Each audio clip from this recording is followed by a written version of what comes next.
Ang pagkatao ni Jesus. Lucas Kapitulo 2 versikulo 1:7.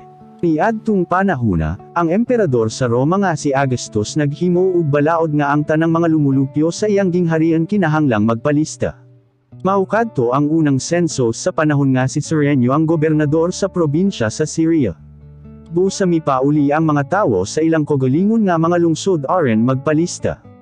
Maukini ang hinungdan nga miadto si Jose sa Bethlehem nga sakop sa Judea, ang dapit nga natawhan ni Haring David tungod kay osa siya sa iyang mga kaliwat.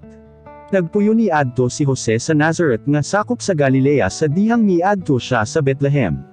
Gidala ni Jose si Maria nga iyang pangasaw unon nga buntis na ni adtong higayon na aron magpalista o sab. Sa didto na sila sa Bethlehem miabot ang panahon nga manganak na si Maria. Nanganak siyag lalaki nga mao ang iyang kamagulangan nga anak. Giputos niya kini ug panapten ug gipahigda sa pasungan. Didto sila sa kamalig nga alang sa mga hayop tungod kay wala na gayud sila'y lugar sa balay nga abutanan.